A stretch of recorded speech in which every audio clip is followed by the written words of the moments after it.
terima kasih atas kesempatannya. Kayaknya ini kali kedua saya sharing di sini ya. Hari ini kita akan sharing tentang bagaimana menjaga dhamma. Banyak orang bilang dhamma itu sudah sempurna dan dhamma itu sudah nggak perlu dibela, nggak perlu dijaga. Kenapa kita harus repot-repot menjaga, melindungi dhamma? Saya kasih ilustrasi gini, Bapak Ibu, teman-teman ya, bahwa kalau dhamma itu kita ibaratkan sebagai benih, sebuah benih super, benih yang baik. Orang bilang benih itu kalau ditanam langsung pasti berbuah nggak? Kan benih, benih yang baik itu kan ngapain harus dirawat, ngapain harus dikasih sinar matahari, harus dikasih pupuk. Toh sejatinya benih itu kalau udah menyentuh tanah, dia akan bisa berkembang, dia akan bisa sesuai dengan kodrat sifatnya. Pertanyaannya, benihnya ditanam di lahan mana? Kalau di sembarang tempat, apa iya bisa berkembang dengan sendirinya?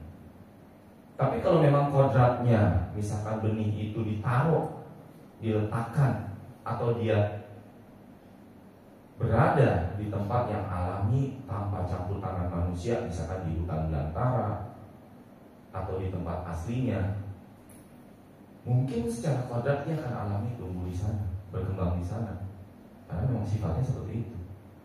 Sama dengan benih yang kita maksud hari ini, dhamma. Apakah dhamma sesuai dengan kodratnya dia akan berkembang dengan sendirinya? Silakan kita jawab masing-masing.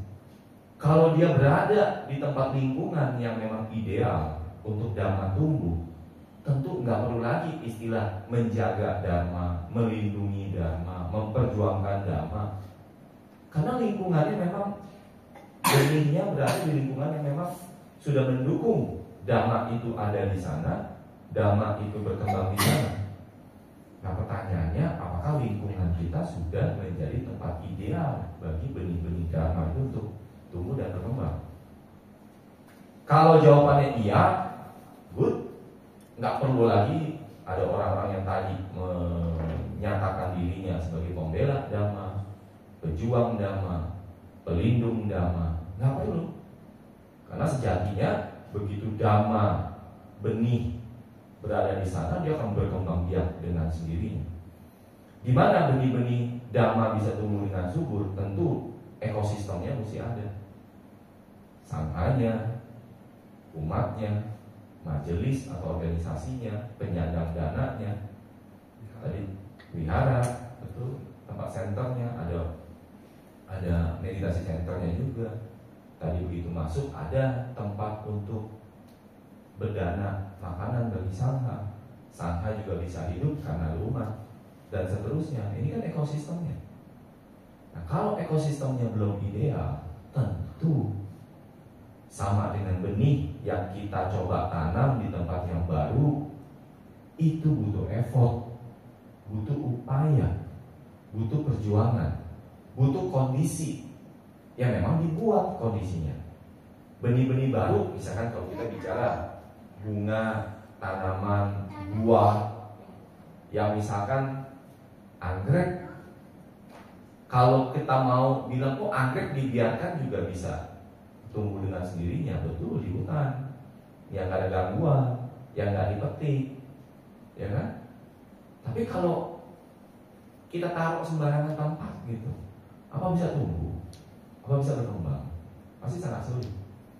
Nah demikian biasanya kalau kita berdebat atau kita biasa sharing sama teman-teman, yang perlu kita sadarkan bahwa dhamma itu ketika kita coba sebarkan, kita coba kembangkan, ada ekosistem yang harus kita bentuk, atau bahkan kita sebagai orang yang pihak-pihak ini yang dikatakan memperjuangkan dhamma, penjaga dhamma, pelindung dhamma. Tanpa kita, jangan berharap dhamma itu akan tumbuh dan berkembang secara alami di tempat yang tidak ideal. Gak bisa. beberapa bunga, beberapa buah butuh pupuk, butuh disiram, butuh diletakkan di tempat yang tepat, terkena sinar matahari dan lain sebagainya. Jadi kalau istilah orang bilang, oh kalau dharma itu baik, dharma itu benar, dharma itu hebat, nggak perlu dibela, nggak perlu dijaga. Bukan demikian cara pandangnya, teman-teman. Nah, oleh karena itu saya memandang ini ketika masih kecil, sejak kecil saya merasa punya hubungan karma baik dengan agama Buddha. Entah kenapa, kayaknya ikatan hubungan karma baik dengan Buddha ini begitu luar biasa bagi saya. Di usia belum sekolah, mungkin ya adik-adik itu ya, mungkin adik itu udah sekolah ya? Oh, udah ya. Saya bahkan belum sekolah waktu itu, saya ingat. Saya belum sekolah, mungkin sekitar di bawah 5 tahun. Saya nonton berita sama papa saya malam-malam. Saya lahir tahun 79, jadi sekitar 80 awal. Jadi lagi nonton berita itu, masa itu banyak sekali berita tentang musibah kelaparan hebat di Afrika, di Ethiopia persisnya. Dalam siaran berita itu saya melihat dan mendengar laporan-laporan bahwa setiap hari itu berapa orang mati kelaparan. Saya tiba-tiba nangis, Bapak Ibu. Saya tanya sama papa saya, kok ada ya? Kok kenapa orang itu dilahirkan seperti itu? Kenapa orang itu dilahirkan di tempat itu? Oh, itu memang sana papa saya ya coba menjelaskan. Oh, tempat itu memang kekeringan, susah. Tapi kenapa di situ? Lalu saya mendengar lagi konsep bahwa ada konsep yang namanya Tuhan itu adil, Tuhan itu maha kuasa. Lah kalau Tuhan itu adil, Tuhan itu maha kuasa, kenapa menempatkan orang di sana? Kenapa membiarkan orang itu menderita lalu dia mati? Di mana letak keadilannya? Di mana letak maha kuasanya? Itu berkecamuk dalam diri saya. Di usia yang masih belum bersekolah itu, Bapak Ibu. Saya nangis, saya sering nanya bapak saya nggak bisa jawab. Lalu dalam proses pencarian saya, akhirnya saya mengenal dharma. Nah, ketika kita mengenal dharma, apalagi konon di tempat yang menurut beberapa orang terjadi kemerosotan dharma. Di masa-masa itu kita belajar dharma kan sulit sekali. Betul nggak Bu? Bapak, ya. Di tahun 70-an, tahun 80-an kita mau belajar dharma kayak begini nggak mudah. Saya ingat saya belajar agama Buddha itu pertama kali ya sekitar kelas 3 SD di sekolah yang hanya disiapkan satu orang guru, yang mana itu pun seminggu sekali ketemu gurunya. Kalau belajar dharma cuma diajarin nama Karagata sebaris demi sebaris setiap minggu. Sebulan baru selesai itu nama Karagata. Begitu sulitnya kita belajar dharma. Perpustakaan cari buku juga tidak mudah waktu itu. Sekarang dharma di mana-mana. Selama kita rajin mau nge-browsing, mau mencari, bukan kekurangan, udah berkelimpahan. Ya. Nah, jadi kembali, ketika kita di satu situasi yang memang dharma itu belum berkembang, dharma itu masih sulit dicari, butuh orang-orang yang memang memperjuangkan dharma. Butuh orang-orang yang memang mensponsori menjadi pembabara dharma. Artinya kita juga sebagai umat itu dua kategori. Kategori pertama, kategori yang memang baru belajar, ingin menyerap, ingin belajar, ingin mentransformasikan dirinya. Belajar dharma untuk pengetahuan dan untuk memperbaiki diri. Itu tahap awal. Tapi bagi kita yang sudah bisa memahami dharma, kenapa nggak berpikir di langkah selanjutnya, di step selanjutnya? Apa step selanjutnya? Ketika Anda dapat memanfaatkan dharma untuk merubah diri Anda, atau bahasa saya, transformasi diri. Setelah mengajar dharma, kita belajar lebih, ya minimal 5 Pancasila dulu lah. Pancasila 5-nya dia dilaksanakan, tidak membunuh atau mengurangi pembunuhan, ya.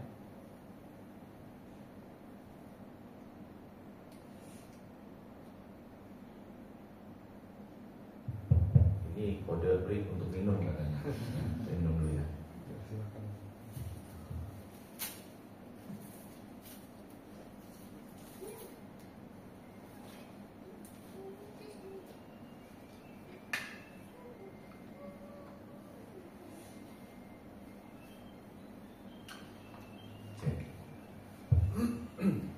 Tahap pertama, jadikan Dhamma sebagai tools, skill, knowledge untuk kita merubah diri kita menjadi lebih baik. Orang-orang yang belajar Dhamma harusnya lebih baik dari orang yang tidak belajar Dhamma. Baik dalam hal apa? Ya, cara dia berpikir berbeda, cara dia berucap beda, dan yang paling penting, cara dia berperilaku harus beda sama orang yang belum mengenal Dhamma. Ini pedoman, Bapak Ibu, teman-teman, bahwa Dhamma bukan hanya sebuah pengetahuan untuk kita perdebatkan. Ada hal-hal saat-saat tertentu kita perlu memperdebatkan Dhamma dalam hal untuk menggali lebih dalam, untuk memperluas wawasan kita, atau bahkan untuk membagikan pengetahuan kita. Tetapi dalam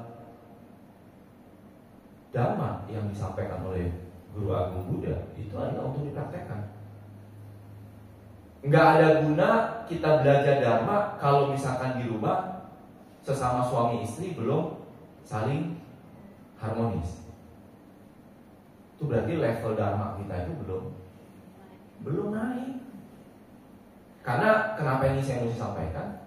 Saya masih menemukan, masih dapat curhatan orang-orang yang aktif di wihara tapi di rumahnya, mohon maaf, masih berantakan, masih gampang tersinggung, masih gampang emosian sama anaknya, masih gampang main tangan, ya, atau keluar kata-kata yang nggak bagus di dalam rumah. Kenapa nggak menjadikan Dhamma itu bagian dari kita belajar untuk praktek? Karena akan berbeda orang yang udah mengenal Dhamma sama yang belum mengenal Dhamma.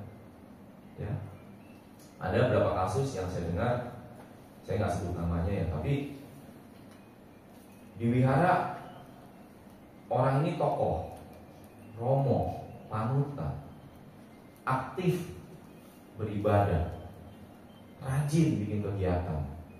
Ya, kalau kegiatan paling depan, ya, entah itu sebagai promotor, sponsor, donatur, apapun lah, termasuk beribadah, sering mimpin kebaktian. Tapi itu yang terjadi, pulang ke rumah kasar sama anaknya, kasar sama pasangannya, ya. Ini bukan berhenti di sana, Bapak Ibu. Ini berdampak kepada masa depan anak-anak kita.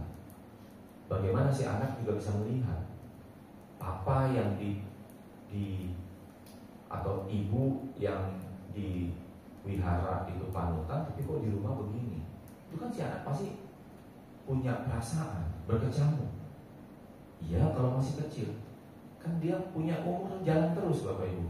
Ketika dia remaja, ya, akil balik tuh, itu semua dorongan adrenalin, semua dorongan baik psikologi maupun fisiknya. Dia mau tumbuh, dia mau berkembang, tapi dihalangin, dicekal. Itu konflik rumah tangga terjadi di banyak rumah tangga ketika remaja. Betul nggak, Bapak Ibu? Halo? Cuma satu orang itu. Yang lain nggak betul ya? Pernah lihat kayak gitu nggak? Pernah dengar kejadian gitu nggak? Karena menurut saya ini penting loh. Jangan dianggap remeh. Kalau juga pendeta masih berita kan? Kenapa? Pendeta masih punya berita. Ya, betul, termasuk. Kan kita nggak mau ngomongin yang lain lah ya. Tapi saya ngomong kita autokritik dulu ke diri kita, internal kita. Nah, kalau itu nanti ceritanya panjang, saya ada cerita banyak gitu. Ya, saya ada cerita banyak kayak gitu. Karena teman saya juga kejadian seperti itu, ya. Nah, jadi kembali bahwa jangan kita belajar Dhamma hanya cuma buat bungkus luarnya aja nih, kelihatan lebih kalem, kelihatan lebih sopan. Tapi di dalam kita ini masih banyak bara yang terus membakar, nggak bisa kita kontrol emosinya, nggak bisa kita praktekin Dhamma. Tapi saya percaya nggak di sini lah. Ini tempat meditasi panutan saya lah, ya. Ini kalau udah masuk di sini nih rasanya langsung ademnya beda ya. Emosian juga langsung disiram kayaknya nih ya. Begitu masuk pintu ya. Saya dengar praktisi meditasi di sini luar biasa ini. Ini ya. Kalau duduk bisa berapa? 5 jam, 6 jam, 10 jam. Guru ya. Oke, luar biasa. Salut. Saya intermezzo sedikit, kemarin baru ikut latihan meditasi Vipassana di di apa namanya, Dama Java ya, Goenka ya. Aditana 1 jam aja itu udah kayak ngerasain neraka ya. Saya dengar di sini banyak yang 4 jam ya. Waduh, salut kata Topi, luar biasa ya. Oke, kembali ke bagaimana kita belajar dan praktek dharma ya. Banyak orang itu hanya lip service, Bapak Ibu, teman-teman. Hanya belajar dharma itu untuk kelihatan lebih baik. Padahal sejatinya yang diukur kan at the end adalah karma kita, pikiran, ucapan, perbuatan. Nah, kembali ketika orang itu hanya praktek dharmanya di luar, dia hanya bikin orang terkesan sama dirinya, maka sejatinya dia hanya nyimpen bom waktu. Terutama tadi ke keluarga ya. Saya bicara ke keluarga. Saya menyaksikan banyak kejadian di mana tadi di luarnya kelihatannya baik, tapi di dalamnya itu bermasalah, Bapak Ibu. Ketika anak itu besar, dia mulai melawan orang tua. Karena itu dorongan psikologi maupun dorongan fisiknya. Dia mau independen, dia punya pendapat, dia mau juga didengar. Ya, dia juga pengen orang tuanya memahami dia. Ketika itu tidak terjadi, dia bentrok. Apalagi kita orang tua udah pasti semakin menurun, semakin tua semakin menurun, betul? Fisik kita semakin menurun, daya ingat kita menurun, dan lain sebagainya. Si anak sebaliknya, dia makin nanjak. Di satu titik terjadi persinggungan ini, Bapak Ibu. Saya menyaksikan sejak remaja. Tadi ini cerita yang lain lah, kita nggak sebut merek tapi ya. Bapaknya tokoh agama di sebuah tempat. Kalau khotbah luar biasa, tapi pulang tadi itu anaknya main pukul, nggak ada diskusi, nggak ada belai-belayan, salah dikit pukul, tendang. Temannya anaknya itu teman saya. Sampai satu titik, Bapak Ibu, satu titik si anak ini dendam. Setiap pulang sekolah itu biasa apa fitness dia. Beneran, badannya gede. Kebayang nggak Bapak Ibu, suatu hari bapaknya pulang seperti biasanya, emosinya di luar, bawa pulang ke rumah. Si anak nggak ngerti apa, cuman tertrigger dikit lah. Misalkan lagi mau lewat, bapaknya mau jalan, dia lewat gini, langsung main pukul atau main tendang. Momennya kejadian, Bapak Ibu. Dia balas, dia balik lawan. Apa yang terjadi? Iya, dipukul bapaknya. 2 kali pukul, jatuh, tergeletak, shock. Enggak meninggal, shock, kaget. Hari itu dia kaget, loh kok anak saya berani lawan dan pukul gitu, dan keras. Langsung kepercayaan diri anak langsung tiba-tiba melonjak. Si bapak kepercayaan diri tiba-tiba drop. Hari kedua gantian dia pukul bapaknya. Bapaknya nggak salah dikit, dia pukul. Dia meluapkan emosinya itu. Mamanya juga kena. Dua-duanya kena. Sejak hari itu anak itu penguasa rumah. Luar biasa. Fisik Bapak Ibu. Lewat pukul. Saya kaget waktu saya ketemu ke rumahnya, waktu saya bertamu ke rumahnya. Lewat mamanya main pukul. Wah, saya tahu. Begitu banget sama orang tua. Dia keluar semua, dia umpatin lah semua. Keluar kata-kata kayak gitu. Ini pelajaran buat saya. Artinya kita juga bisa belajar dari orang lain. Maka dari itu, bagaimana menangani anak-anak? Jangan pikir dia lemah sejak kecil, itu dia menyimpan dendam, Bapak Ibu. Apalagi kita praktisi dharma, ya. Boleh nggak kita memberi punishment ke anak kita? Boleh. Tapi ada derajatnya, ada kadarnya. Bagaimana tata cara kita mengajar anak juga tidak selalu kalau terus dibuai juga itu juga nggak baik. Tentu kita semua bisa memahami. Tapi poin saya adalah kembali ke bagaimana belajar dharma itu sebenarnya kita kesempatan untuk mempraktekkan dharma, Bapak Ibu, termasuk ke anak kita. Nah, itu tahap awal, tahap pertama tuh, bagaimana dharma itu untuk mentransformasi kita, merubah kita dari orang yang malas menjadi lebih rajin, orang yang suka membual jadi orang yang bisa berkata lurus, jadi orang yang berperilaku baik, sopan santun, ya. Pancasila tadi tidak membunuh, belajar mengurangi pembunuhan, kalau bisa di stop. tidak mengambil hak milik orang lain, mencegah tindakan asusila, tidak berkata bohong, tidak memabukkan. Coba kita praktekin. Nah, dengan hal-hal seperti ini kita bisa memperbaiki diri kita, pasti. Saya katakan pasti orang yang mengenal dharma, praktek dharma pasti lebih baik hidupnya, orangnya. Nah, ini baru tahap pertama. Tahap kedua bagaimana? Tahap kedua bagaimana kalau kita mengetahui dhamma adalah tools untuk membuat seseorang lebih baik, seseorang lebih perilaku, kesantunan, dan lain sebagainya. Bukan hanya baik itu dalam arti yang pasif, tetapi kalau bagaimana baik itu yang aktif. Apa itu baik yang aktif? Baik yang juga bertanggung jawab untuk memperbaiki hal-hal di luar dirinya. Hal-hal di luar dirinya apa? Ya, misalkan kita punya kepedulian mengenai hal-hal sosial. Ya dulu kita mungkin sibuknya untuk memperbaiki diri, sekarang kita coba aktif ikut volunteer, bantu orang lain. Kalau punya tenaga, kalau punya waktu, banyak ikut kegiatan, diskusi. Kalau punya dana, bantu dana, dan lain sebagainya. Tahap kedua menurut saya, praktek dharma itu bukan hanya untuk kepentingan pribadinya, bukan untuk merubah dirinya, tapi juga untuk merubah lingkungan, untuk memperbaiki lingkungan. Lingkungan apa? Ya mulai dari keluarga. Kalau memang dirinya udah beres, coba belajar lingkungan. Beres dalam hal ini bukan 100%. Tentu kita masih banyak indrawi, ya, masih banyak nafsu, ego. Ya, kita setiap hari belajar mengatur, mengontrol, dan memperbaiki itu. Ya, bukan berarti tunggu 100% jadi Buddha baru kita memperbaikan orang. Ya, kalau ada waktunya. Kehidupan sekarang jadi Buddha. Ya, kalau kehidupan sekarang belum jadi Buddha, gimana? Ya. Jadi tahap kedua adalah bagaimana proses kita untuk mempromosikan dharma. Dharma itu harus dipromosikan. Dharma itu harus disebarluaskan. Karena itu juga apa yang Buddha sampaikan kepada para murid-muridnya.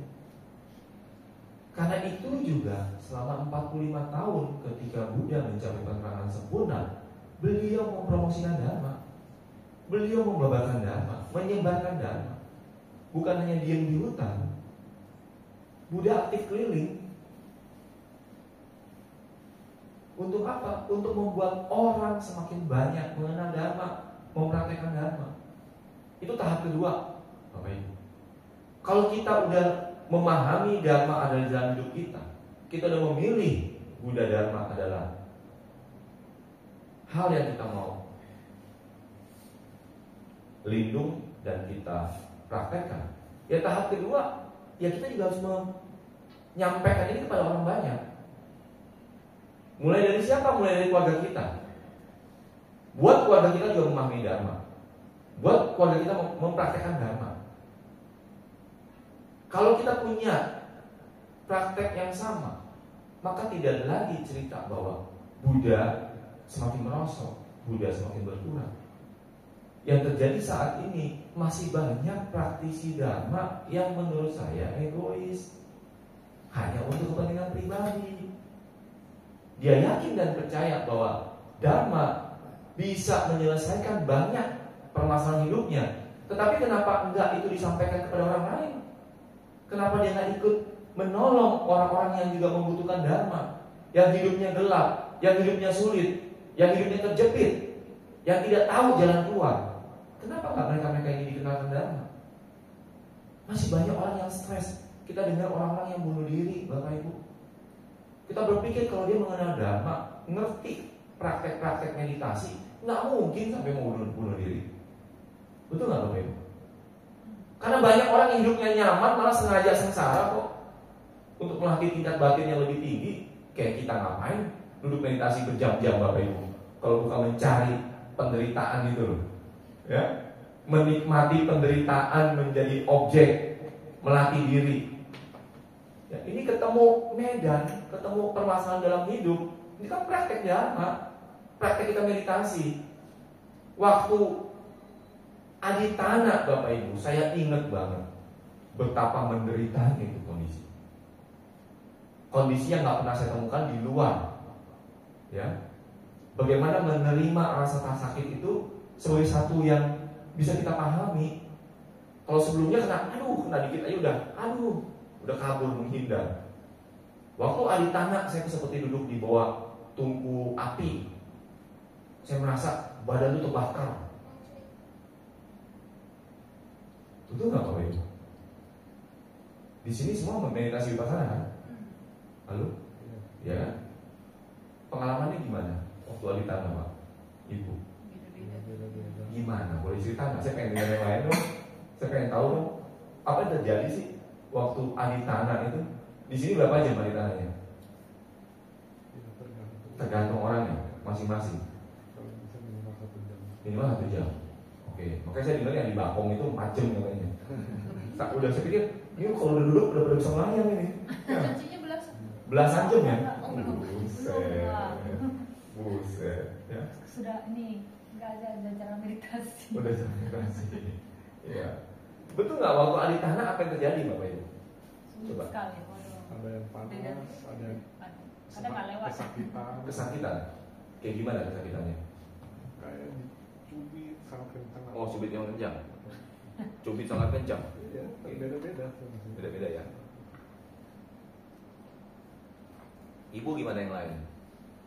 Ibu gimana Bu? Apa yang terjadi waktu adi tanah? Kakinya sakit juga, sakit sampai keluar keringat dingin panas. Iya. Sampai sekarang atau di awal-awal Bu? Di awal saja. Di awalnya, sekarang udah lolos ya? Udah lewat, udah plong. Ya kalau di atas 2 jam lebih, ya rasa sakit masih keluar, tapi ya bisa diatasin. Di atas 2 jam Bu? Luar biasa ya Bu? Enggak juga. 3 jam? Ada yang 7 jam, 6 Ada yang jam saya 7 jam. belum. Ya. Beneran ini? Oh, jadi cerita yang saya dengar yang bisa kalau duduk lama itu di Bakong. Karena udara semuanya mendukung ya, ekosistemnya mendukung ya. Kita juga memakaikan handphone. Iya, mengganggu sekali nih handphone sekarang. Distract ya. Di Bakong Ibu berapa Bu? Bisa berapa jam kalau di Bakong? Kalau di Bakong bisa 8. 8 jam? Iya, habis makan siang biasanya duduk sampai meta centing. Karena kita mau ngapain? Itu non-stop ya? Maksudnya jalan terus ya? Ya. Nggak ada break? Nggak ada break. Wih, luar biasa. Tergantung. Sakit banget. Tergantung kondisi lah. Kondisi Maksudnya ya. pada saat sakit kan kita harus melihat sampai anicca. Jadi otomatis ya kita di Bakong nggak mau ngapain, kita break juga ngapain, ya kan? Mendingan kita selesaikan gitu loh. Ya. Memang kalau praktisi yang udah janaknya ini beda. Ya. Kalau kami kan kalau bukan yang ngapain Bu sakit, duduk lama itu kan pegel banget. Tapi sebenarnya itu kan belajar keikhlasan ya. Kalau Ya. menurut aku ya, Ya. belajar kita menerima, kita ikhlas. Nah, pertanyaan saya sama kembali. Apa bedanya sama orang-orang yang mengalami penderitaan dalam hidupnya? Kalau menurut saya sih sama ya. Sama, Hidup kan? juga kita belajar ikhlas. Makanya karena kita telah mengenal dharma, karena kita sudah praktek dharma. Buat mereka-mereka yang tadi ketemu masalah ditolak, entah karena cuma hal sepele, kadang ditolak cintanya. Ini kan udah kawakan semua nih ini kan, udah ditolak berkali-kali nih guys. Termasuk saya. Artinya kan urusan percintaan itu kan urusan orang bilang dulu cinta monyet ya Bu ya. Dulu kan kayaknya dunia itu bakalan hancur tuh.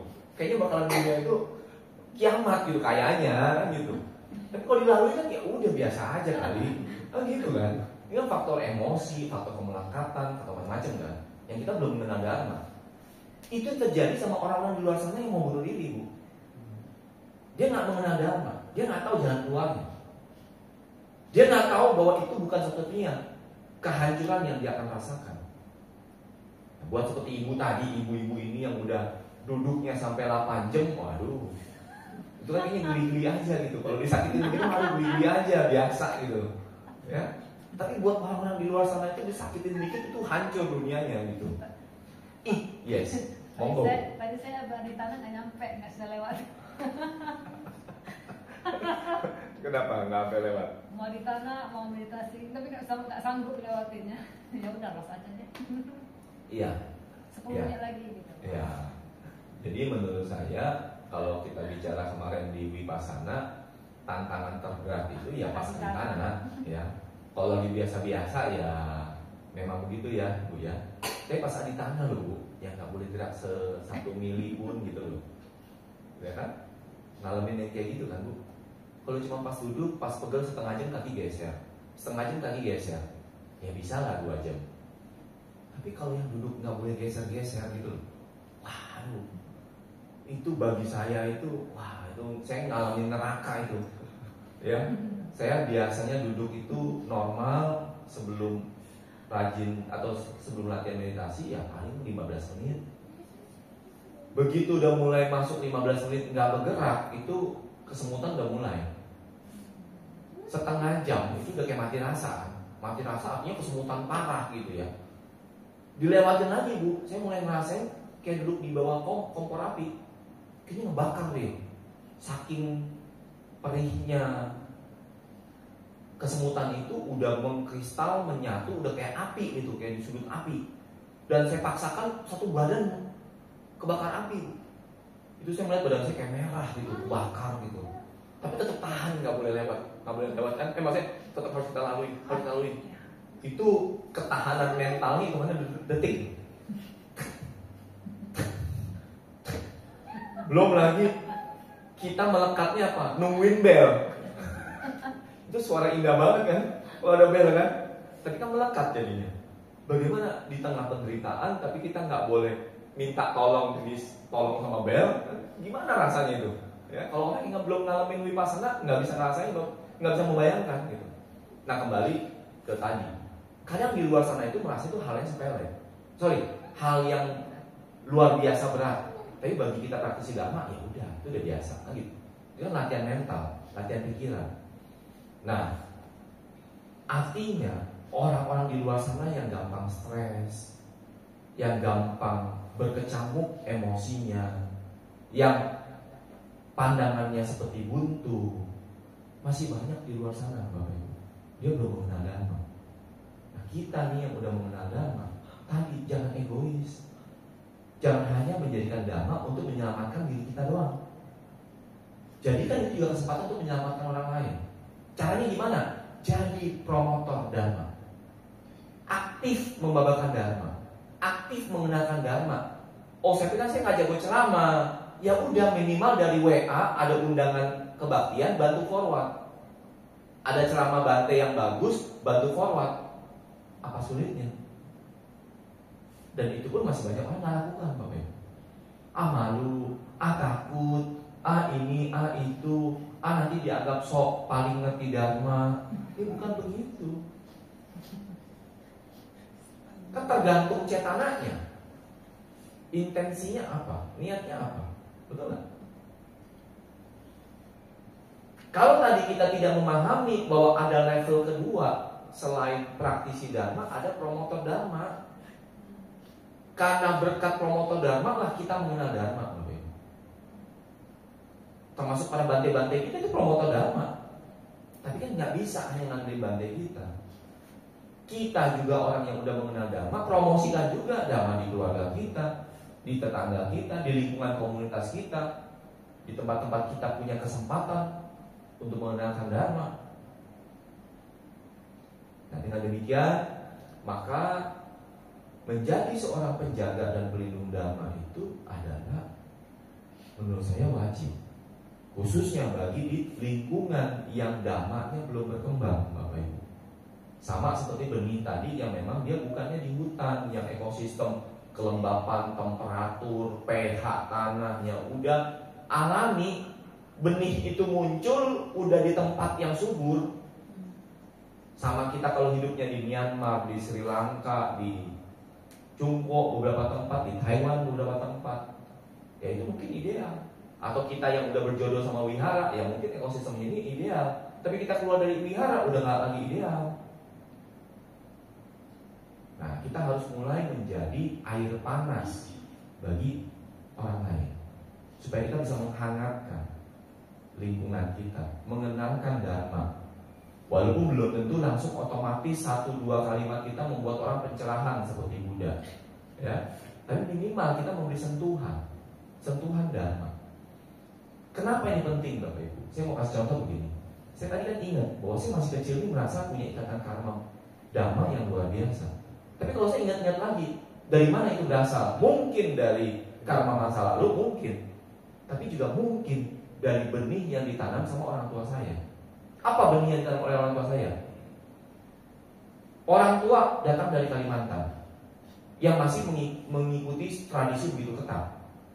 Setiap ada CI Cago, kalau punya kesempatan, papa saya sebagai orang perantau datang ke Jakarta, ini ekonominya sulit Bapak Ibu. Kerja serabutan, kerja apapun jadi, yang penting halal dan ada uang. Saya ingat suatu hari papa kerja jadi sales odol, sales sabun dan lain sebagainya, pakai motor. Hari itu papa pulang lebih cepat, ajak saya, yuk Vin ikut papa. Kemana Pak? Udah ikut aja. Saya diajak kemana? Ke Kelenteng Bapak Ibu. Nah, kita Ian dulu, ya, diajak di sana. Saya tinggal di Petojo, ya, diajak sama papa, pulang lebih cepat naik motor. Kita ke Kita Ian ngapain? Pai-pai. Dikasih pegang hiu, ya pai-pai. Taruh. Saya nanya papa, ini apa? Ini bagaimana? Udah ikutin aja. Papa bilang udah ikutin aja. Kenapa Pak? Papa bilang karena kamu agama Buddha. Nancep. Papa tunjuk karena kamu agama Buddha. Kita punya tradisi, harus dijalankan. Hari itu melekat dalam ingatan saya bahwa saya agama Buddha. Itu seperti benih yang sedang ditanam sama orang tua kepada anaknya. Jangan dianggap sepele Bapak Ibu, benih-benih itu. Maka kalau kita punya kesempatan juga ajak anak kita, kasih tahu dia, bentengi dirinya dengan dhamma, dengan baik. Karena di luar sana masih banyak kontaminasi negatif. Mau itu masalah keyakinan, masalah sosial, masalah pergaulan sekarang juga berkembang. Bullying di sekolah. Kalau si anak dari awal nggak ditanamin mental-mental positif, mental-mental dharma yang baik, dia tidak punya kekebalan tubuh untuk menghadapi virus-virus yang ada di luar penjagaan Bapak Ibu. Berapa kali berseliweran di WA bagaimana seorang anak diculik hanya karena iming-iming apa gitu, dibawa kabur. Ya, saya bisa membayangkan bagaimana sebagai seorang ayah yang punya 3 anak, bagaimana menderitanya keluarga itu. Nah oleh karena itu lindungi dia. Dengan cara apa? Kita nggak bisa jagain dia terus Bapak Ibu. Sesekali dia bisa lolos dari pengamatan kita. Entah dia lagi di sekolah, entah dia lagi kemana. Maka lindungi dengan nilai, dengan dharma, dengan ajaran. Dia akan jadi protek. Kita nggak bisa jaga di mereka terus kan? Betul nggak Bapak Ibu? Itulah gunanya kita mengenalkan dharma, ajarin dharma, kebaikan. Dia mulai menanam karma baik. Semoga karma baik juga bisa melindungi dia. Nah itulah kesempatan kali pertama saya ditanam benih itu sama orang tua saya, bahwa kamu beragama Buddha, kamu harus terus menjalankan tradisi para leluhur kita. Apakah setelah itu tidak ada virus, nggak ada kontaminasi ajakan kanan kiri? Banyak. Tapi karena dalam dirinya baik secara pikiran dan hatinya udah benihnya dharma udah tertanam, itu jauh lebih berbeda daripada polos sama sekali gitu loh. Oleh karena itu anak saya pun demikian. Karena waktu itu belum ada pilihan, saya sekolahkan ke sekolah beragama lain. Sejak hari pertama sekolah saya sudah bilang, kalian ini agama Buddha. Di sekolah hanya belajar, tapi keyakinan dan agamamu adalah Buddha. Saya melakukan hal yang sama apa yang papa saya lakukan, ya, itu nanamin benih tuh. Maka sejak itu, walaupun saya juga aktif belajar dan berada di tempat yang berbeda, tetapi bagi saya tetap keyakinan yang tetap Buddha.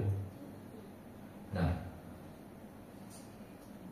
jadi penting kita di tahap kedua, Bapak Ibu, jadikan kita juga sebagai promotor dhamma, ya. Dengan demikian kita bisa menjadi pelindung penjaga dhamma, ya. Saya rasa itu yang saya mau sharingkan hari ini, ya. Jangan hanya belajar dan praktek dhamma untuk diri sendiri, Karena itu masih tahap menurut saya adalah praktisi Dhamma egois, praktisi Buddha yang egois. Dia hanya mau menjadikan Dhamma untuk menyelamatkan dan untuk memperbaiki dirinya sendiri tanpa peduli orang lain. Dan ini pastinya akan terbatas, ya, terbatas untuk dirinya, terbatas untuk masyarakat, termasuk terbatas untuk komunitas kita.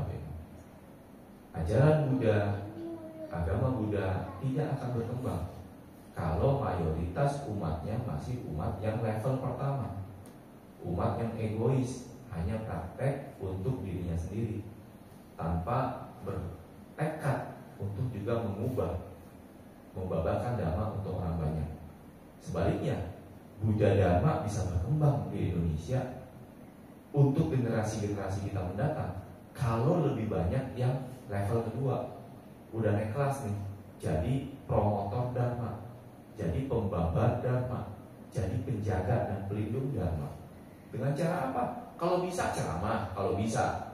Kalau nggak bisa, minimal perilaku kita dalam sehari-hari, mau itu di sekolah, mau itu di lingkungan sosial, mau itu di tempat kerja, menunjukkan seorang praktisi Dhamma. Sama seperti tadi, udah belajar Dhamma, jangan emosian, jangan gampang meledak-meledak. Contohnya, belajar Dhamma ya jauh lebih jujur daripada orang lain yang nggak belajar Dhamma. Jadi Dhamma ya lebih rajin tadi, mampu duduk bertahan berjam-jam, itu kan kita latihan tekad juga, latihan disiplin juga.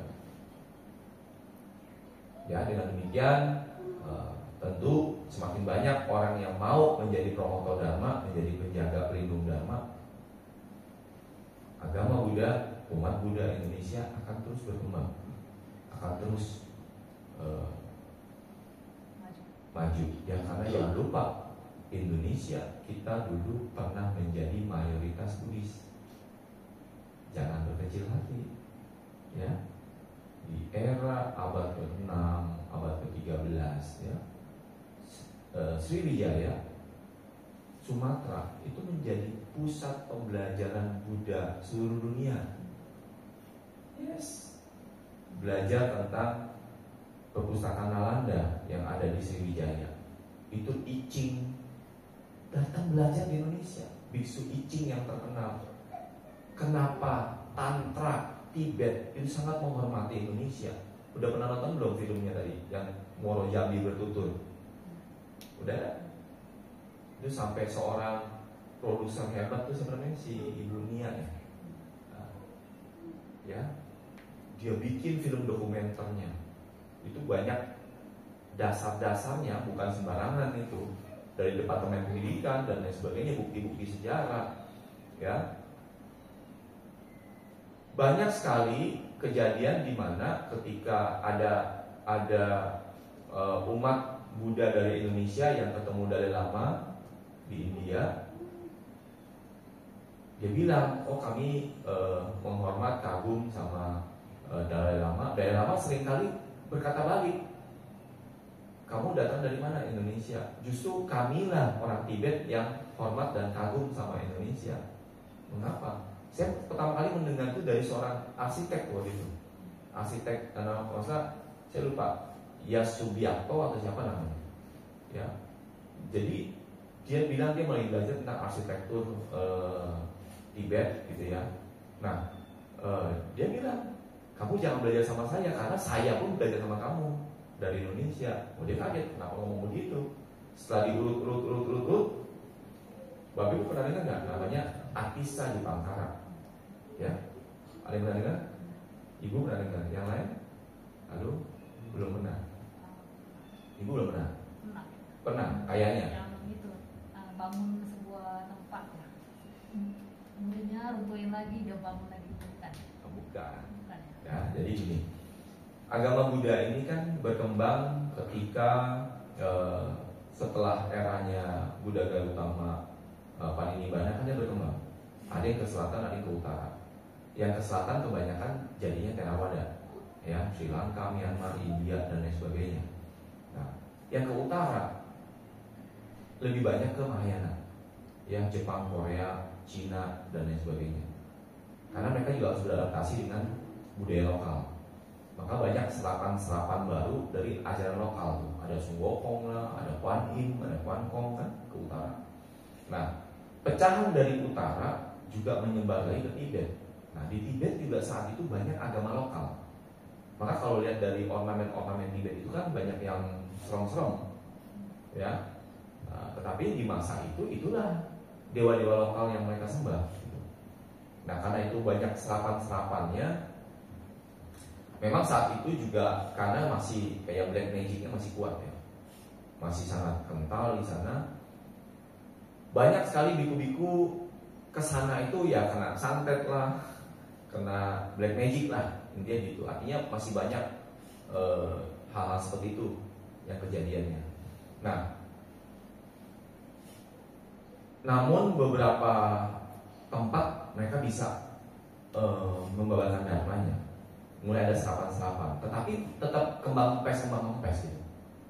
Nah, sampai ada satu orang, tadi guru besar namanya Atisa Dipangkara yang belajar dharma, lalu dia mencapai tahap tertentu, namun dirinya masih merasa belum mencapai kesempurnaan gitu.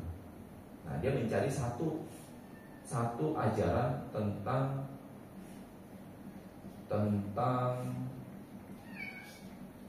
sesuatu dengan kaitan dengan meta gitu ya, saya lupa.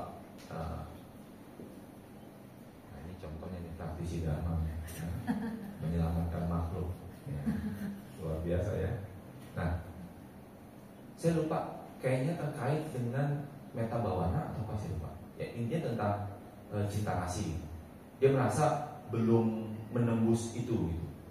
Nah, dalam upayanya untuk menyempurnakan pengetahuan dharma itunya, dia tuh keliling ke sana ke sini, yang menghantarkan dirinya sampailah ke Sriwijaya.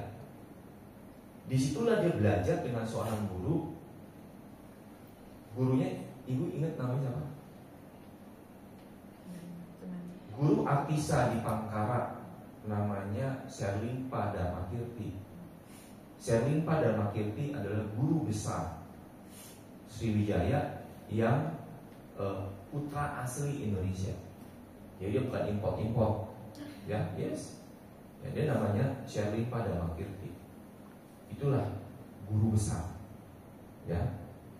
Jadi setelah dia belajar pengetahuan, sekali lagi saya lupa kalau nggak salah meta bawana atau apa gitu. Dia pelajari, dia praktekkan. Nah, di film Anto Muara Jombi Anto Story ya, di bukit itu kejadiannya, Bukit Perak namanya. Di Bukit Perak, di komplek Candi Muara Jambi, disitulah dia mencapai pencerahan itu, Bukit Perak itu. Nah, begitu si Atisa ini merasa mendapat pencerahan, lalu dia diam bermukim sebentar, tapi dia akhirnya kembali ke Tibet. Nah, di Tibet lah dia mengembangkan Buddha Tibet sampai hari ini. Jadi pembaharu Buddhisme Tibet itu Atisa Dipangkara. Jadi istilahnya guru besarnya, ya, pembaharu itu dia. Nah, dia dapat pengetahuannya dari Sriwijaya, dari Indonesia. Maka orang Tibet itu selalu bilang Indonesia itu gurunya, gitu, tempat gurunya. Yang mana sayang sekarang udah terkubur. Nah, maka kembali, kenapa perlu disampaikan ini ya teman-teman, jangan berkecil hati. Kita ini dulu pernah besar, pernah mayoritas, ya. Nah, maka itu benih-benih itu harus tetap ada, ya, tetap harus dikembangkan, ya. Demikian ya, semoga bermanfaat. Ada tanya jawab atau ada ya? Nggak ada makan ya hari ini ya. Oke, silakan kalau Bapak Ibu mau berdiskusi, kita bisa sharing sebentar. Waktu dan tempat silakan. Ya, Bu. Mau sharing dikit aja. Ya, Kemarin kebetulan ketemu ipar saya, yang dia juga suka baca sejarah tentang Cina, Manchuria, dan dia juga tahu mengenai Muara Muara Jambi. Terus dia bilang, kamu tahu nggak yang di Manchuria, Genghis Khan, dia lupa zamannya Genghis Khan atau Kublai Khan yang sudah sukses perang lawan Cina yang begitu besar. Dia mau masuk ke Indonesia. Pas kerajaan Sriwijaya atau Kertajaya kalah di Indonesia. Dia bilang orang Indonesia zaman dulu itu benar-benar hebat sekali. Ya. Itu seingat saya eranya Majapahit. Majapahit ya. Majapahit. Memang. Maka waktu itu di era Majapahit itu maka disebutnya kekaisaran. Maka pengaruh kita sampai Asia Tenggara. Memang ada satu masa di saat itu ketika invasi dari utara Mongol udah menaklukkan sebagian Eropa, Cina, ya dan lain sebagainya, udah mulai masuk ke Asia Tenggara. Maka raja-raja Asia Tenggara itu minta perlindungannya sama kerajaan Majapahit. Dikirim bala tentara yang sekarang itu campak, dulu campak, sekarang Kamboja. Ya Kamboja, Sri Lanka, Thailand, ya itu dibendung. Vietnam itu dibendung sama pasukannya Majapahit. Ya saya juga lagi baca buku itu waktu pas pandemi, nggak ada banyak waktu, saya baca buku. Saya baca buku itu. Ya memang kejadiannya tercatat sejarah seperti itu. Maka sejak itu mereka itu akhirnya banyak kirim upeti ke Indonesia. Maka waktu itu kita sebutnya apa? Ini adalah Nusantara. Nusantara itu bukan cuma Indonesia, ya termasuk Singapura dulu namanya Raja Temasek, ya disebutnya Kerajaan Timasik, ya Malaysia, ya banyak kerajaan-kerajaan Melayu di sana. Lalu tadi Campa, itu Kamboja, ya dan lain sebagainya. Itu udah jadi mereka kirim upeti kan berarti mereka jadi negara jajahan. Takluk gitu, kayak ngirim pajak gitu lah, mereka kayak gitu. Kalau zaman sekarang kan gitu, bener Bu, kayak gitu. Ada lagi silakan yang mau sharing. Gimana rasanya Bu 8 jam duduk? 8 jam. Ibu yang 8 jam ya Bu ya. Gimana Bu? Kalau misalnya lihat sakit kita bisa. Lihat sakit. Ya, kalau Oke. mental susah. Oke, maksudnya gimana Bu? Lihat sakit? Kalau kita lagi meditasi kan muncul sakit, itu lebih gampang sih kalau menurut aku ya. Itu kita bisa duduk lama karena kita kepingin sembuh kan, ngantuk sampai anicca gitu loh, nggak bisa ngantuk waktu itu karena kan tidak lagi sakit, gimana mau ngantuk. Cuma kalau mental itu yang susah, karena mental itu ngantuk, bosan. Nah itu yang lebih capek sih kalau menurutku ya. Nah itu mungkin kita nggak akan tahan sampai panjang. Kita bisa break setengah gitu. Ya sakit yang bisa malah dikontrol ya Bu ya. Iya. Itu bisa dikontrol ya. Sakitnya itu jadi objek. Iya, kan jadi objek, jadi kita bisa lama. Tapi waktu mental kita jadinya kayak objeknya blur gitu loh. Malah dia kayaknya masuk kayak nyusup gitu ya. Iya. Jadi Kita melawan ngantuk itu kan lebih susah kan. Jadi lebih capek juga. Dari segi fisik kita juga memang lebih capek sih. Nah ini kalau kita bisa praktekkan bukan hanya di tempat meditasi Bu, tapi di tempat kerumunan, di tempat kerja, lagi ada konflik itu coba amati. Kita jadi biasa. Artinya kalau dulu sebelum saya belajar ini, kita kan cenderung menghindari sakit kan. Kalau ada sakit kan kita menghindari kan. Tapi kalau kita udah praktisi Vipassana, sakit itu kan jadikan objek tadi. Justru dengan sakit ini kita bisa memperbaiki atau bisa mengontrol kan. Latihan sabar, lebih melihat apa adanya. Nah, ini kan terjadi di setiap tempat, di banyak tempat, ya. Ketika sekarang karena kami di Dharma Pala ini kan sering diadu pengaduan masyarakat terkait sama konflik-konflik Bu. Saat ini kita lagi membantu wihara. Ada satu di belakang tadi saya lihat di peta di belakang nih Cetia Permata di Hati. Kan di belakangnya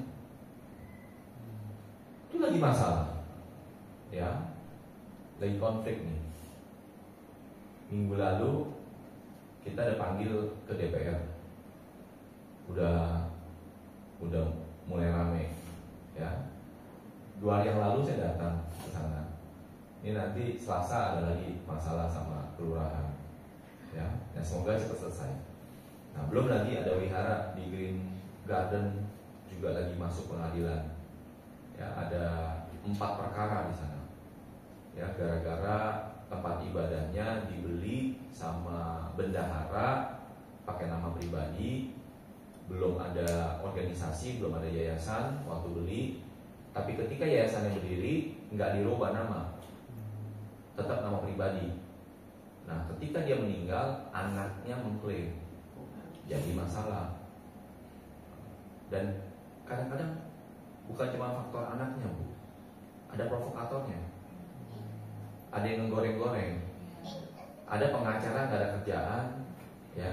Pengacara kan sekarang banyak, Bu, ya, bukan 1-2 orang yang muncul TV, ya 1-2 orang, yang di bawahnya ribuan pengacara nganggur itu banyak.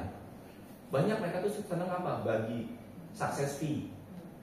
Dia tahu nih objeknya sekian miliar, mau nggak gue bantuin biar dapat? Gimana caranya? Lu nggak usah bayar. Lah si orang dibela nggak usah bayar, mau nggak, Bu? Mau lah. Orang modal dengkul.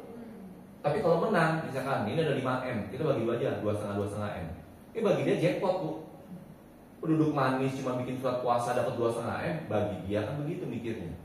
Si pengacara lihat ada peluang, oh ada celah hukum di sana. Kadang orang bener kalau salah celah hukumnya juga bisa jadi kalah, Bu. Ada celah hukum di sana dapat 2,5 M, siapa yang nggak mau, Bu? Hari begini, betul nggak? Itu yang terjadi. Nah, kami kembali sesuai dengan topik hari ini, penjaga dharma, namanya Dharma Pala. Ya, kami kumpulan dari orang-orang yang punya kepedulian. Lalu saya ngumpulin juga banyak pengacara-pengacara, banyak yang udah S3, doktor hukum, ya, bergabung di kita untuk ngurusin masalah-masalah kayak begini nih. Ya, banyak pengaduan-pengaduan. Ya, jadi ya tetap kembali Buddha Dharma itu harus dibela, harus dijaga. Karena saat ini sedang tumbuh yang di tempat belum ideal. Kalau nanti udah ideal, biarin otomatis, nggak perlu dijaga, dia berkembang otomatis. Betul, kalau tempatnya ideal. Kalau belum ideal, enggak, kita tetap harus siramin air, Bu. Karena benihnya masih di pot, belum di hutan belantara. Ya, oke, silakan, Bu. Iya, siangnya Ko Kevin ya. Ya. Jadi tadi kan cerita tuh menanam benih sama anak gitu kan. Ya, mereka sih jujurnya sekolahnya bukan di sekolah Buddhis kan, dari dekat rumah tuh nggak ada sekolah Buddhis yang oke lah ya. Kita tahu lah ya daerah-daerah Jakarta tuh sekolah Buddhisnya masih kurang gitu. Dan memang setiap malam juga ada baca parita lah ya. Tapi di sekolah itu kan dia belum ngerti nih gimana cara kita tuh menanam lebih ke mereka. Contoh aja nih, saya bawa Kuyara ya kayak gini, tapi mereka tuh kayak belum paham gue harus dengar dhamma gitu. Paling cuma baca parita aja kayak tadi gitu. Nanti setelahnya selesai baca lagi. Dan gimana kisahnya Ko Kevin sendiri dari awal sejak papanya menanamkan benih itu, kelanjutannya gimana, dan cara Koko juga menanamkan ke anak-anak bagaimana? Kebetulan sebelum saya ikut Vipassana, saya dulu trainer, Bu. Saya dulu trainer. Saya dulu sampai belajar tentang pikiran. Dulu ada teknik namanya NLP, ada hipnoterapi, ada macam-macam. Nah, dari beberapa ilmu tentang pikiran itu, menurut saya yang paling penting untuk merubah orang itu apa?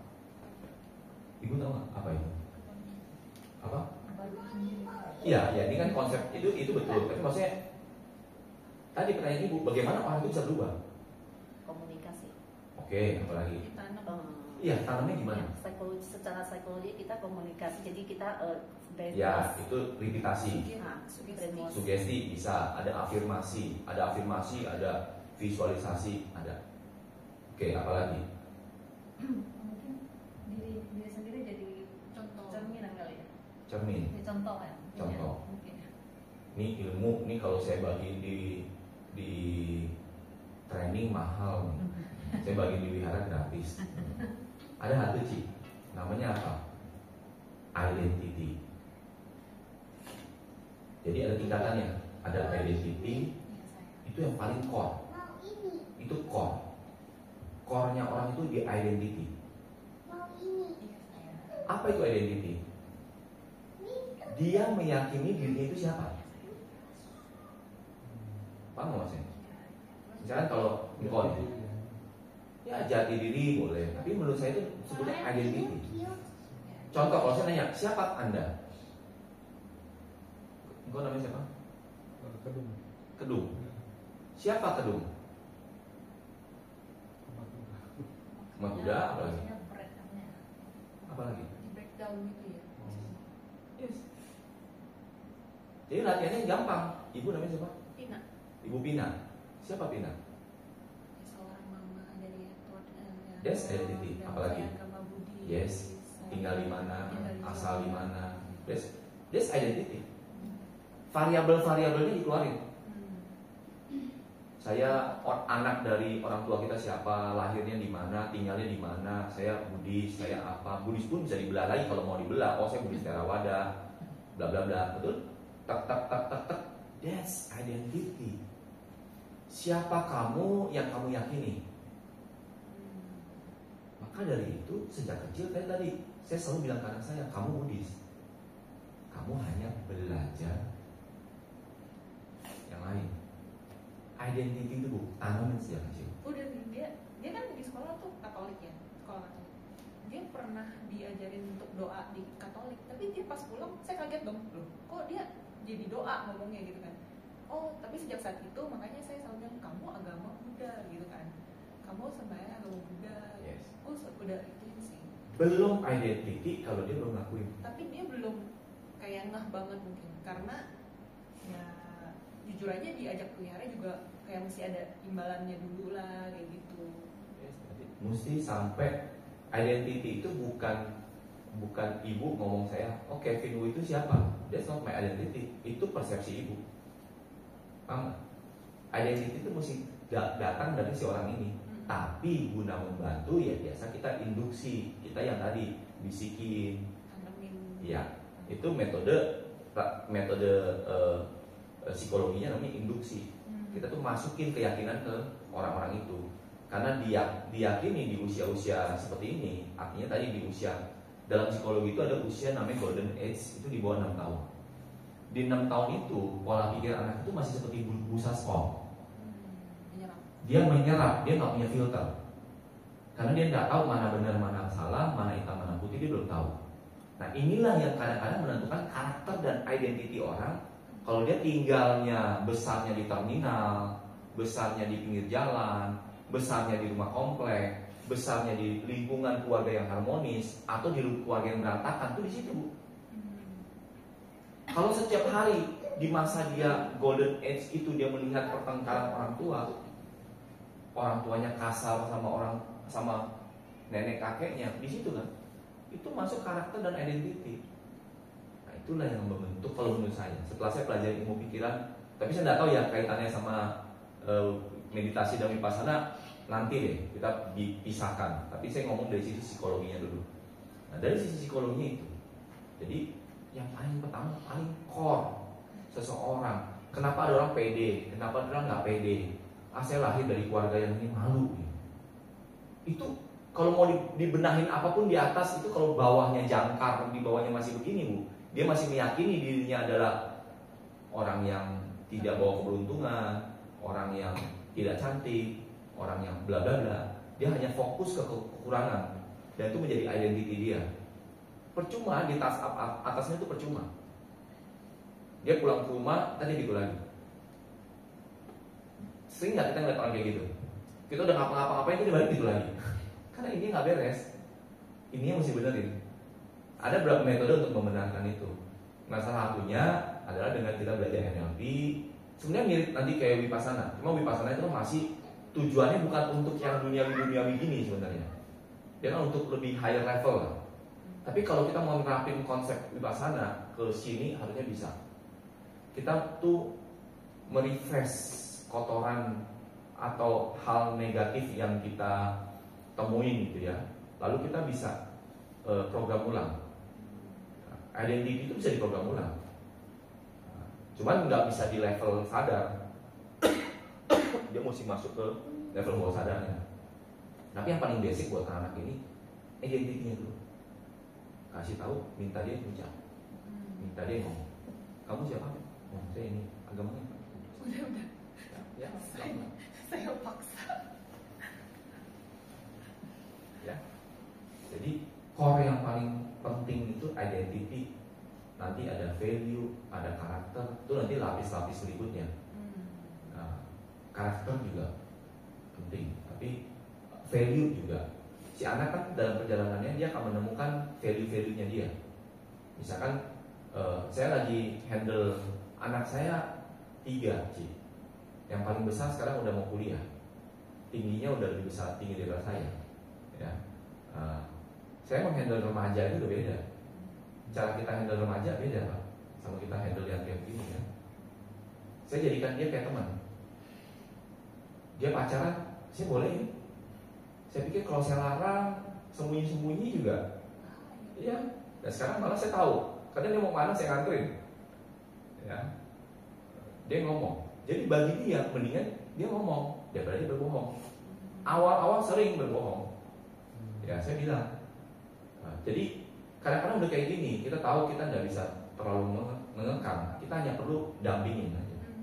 Kita perlu dampingin. Jadi dia pun akhirnya mau. Ada orang jujur tapi malah dimarahin, jujur malah dibentak, jujur malah dihukum. Ini sih faktor pengajaran ke anak lah. Jadi saya upayakan ketika dia melakukan hal yang baik ya kita apresiasi. Kalau dia hal yang ini ada punishment. Punishmentnya pun ada level. Jangan semua punishment itu modelnya meledak-meledak marah-marah. Karena punishmentnya contoh awal-awal misalkan dia kan udah bisa naik mobil, belajar. Waktu awal belajar naik mobil, papi pinjam mobil. Mau kemana? Mau ke tempat teman. Ini udah malam. Dia papi sebentar.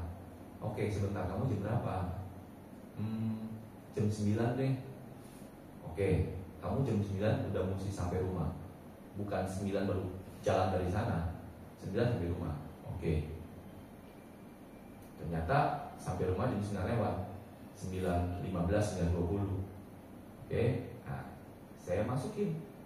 Kamu kan anak saya cowok, cewek. Cowok 17 tahun, 14 tahun, 11 tahun. Beda 3 tahun Bu. Nah, ini lagi lumayan nih ngerasain nih. Masuk kuliah, SMA, ini SMP, lumayan. Ya. Nah jadi yang ketika dia udah mulai itu saya bilang namanya Brian, kamu cowok, kamu udah remaja, ini kan identity. Kamu cowok, kamu udah remaja. Kamu tahu nggak? Cowok remaja, apalagi menjelang dewasa itu mesti apa? Mesti tanggung jawab. Oke papi, aku tanggung jawab. Kamu harus belajar tanggung jawab, gentle. Kamu tadi janji papi apa? Jam 9 pulang. Sekarang jam berapa? 9.15. Oke.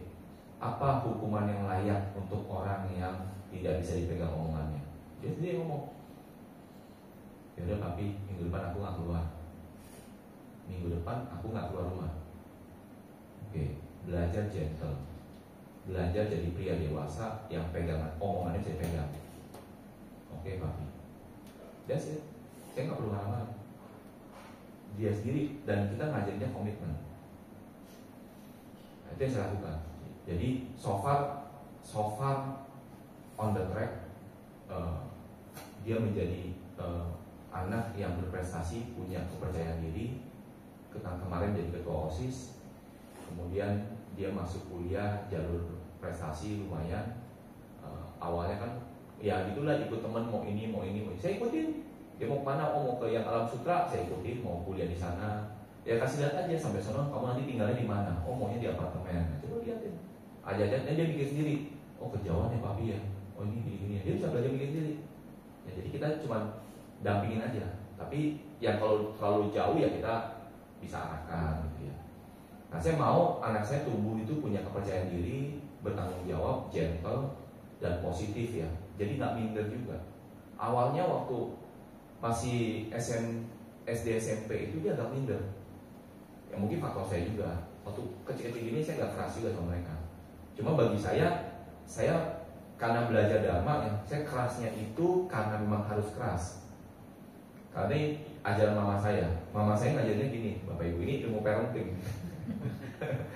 Mama saya ngajarinnya gini, lu tahu nggak bonsai itu bagaimana cara dibuat? Bapak Ibu tahu nggak bagaimana cara membentuk bonsai? Pakai kawat. Di saat kapan dia dipakai kawat? Jadi kecil. Yes, that's the point. Kalau batangnya masih lunak, kita mau belok-belok itu gampang, tergantung orang tua.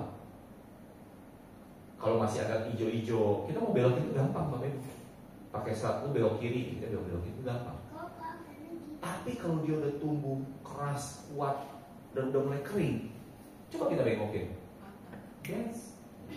Kenapa bentrokan remaja itu terjadi? Kenapa? Ya karena kecilnya nggak di setting, udah gedenya baru mau di setting. Bentrok. Jadi kalau mau keras, kerasnya sekarang. Karena pasti manut. Karena kan kita tahu kerasnya untuk kebaikan dia, bukan keras karena emosi kita loh, beda loh. Ada orang tua keras karena dia meledak-meledak, punya masalah di kantor, dimarahin bapak bosnya, pulang ke rumah, itu yang sedang kayak contoh itu.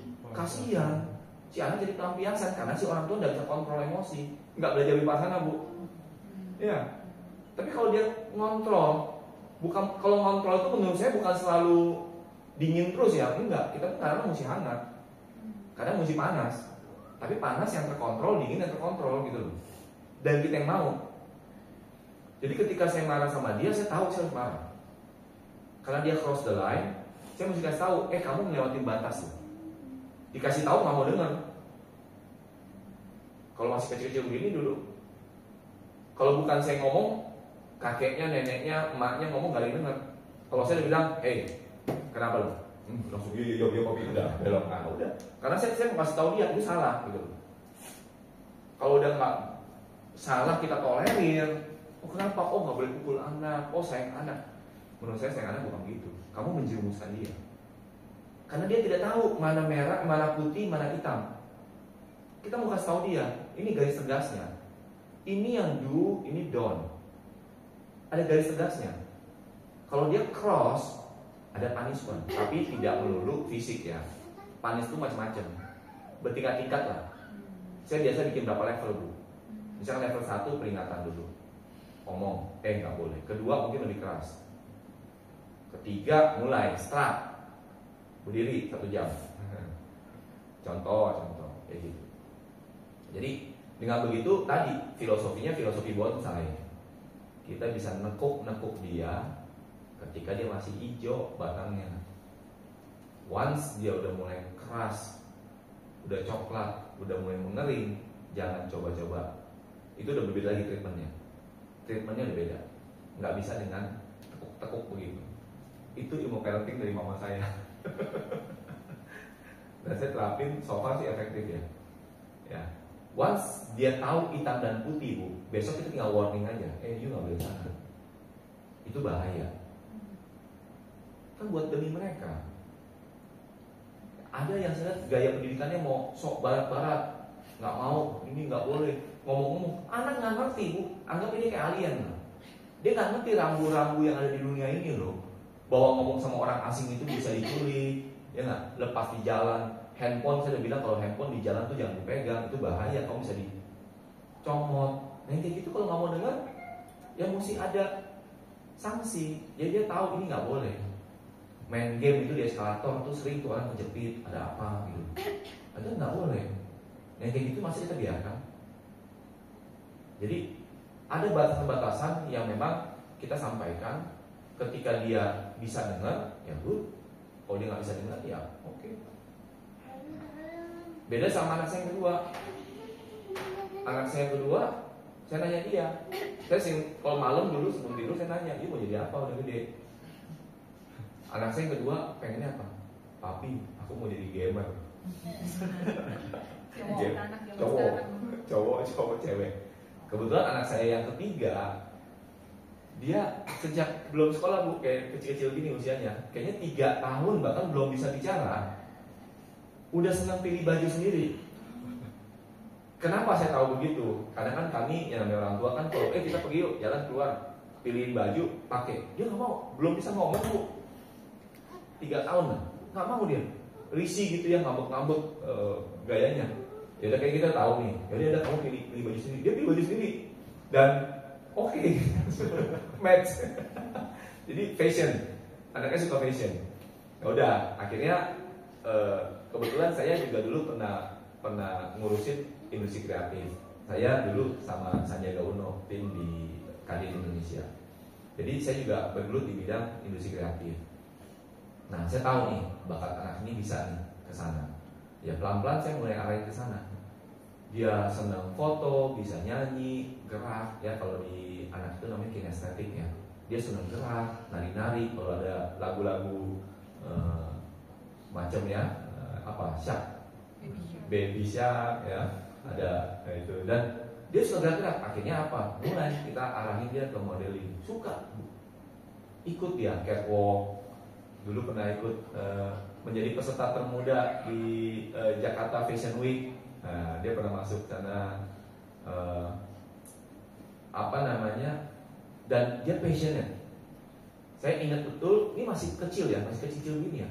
Dia panas, demam, ya, agak hangat badannya. Kita bilang udah nggak usah latihan hari ini, dia nggak mau, ngambek. Dia tetap pengen ikut latihan. Nah, saya arahkan dia ke sana. Ya sekarang sekarang udah 11 tahun, udah tampil di beberapa iklan. Sekarang ada grup girl band sendiri, Korea begitu, ya. Di Indonesia itu kalau untuk grup band Korea itu seniornya itu adalah seniornya mereka, tapi juniornya itu sering grupnya anak saya yang dipakai buat di mall di mana. Nah, saya kalau dia suka itu saya salurkan nggak apa, kita dukung. Nah yang kedua pengen jadi gamer. Nah, gamer bagus nggak? Saya tanya ada duitnya nggak?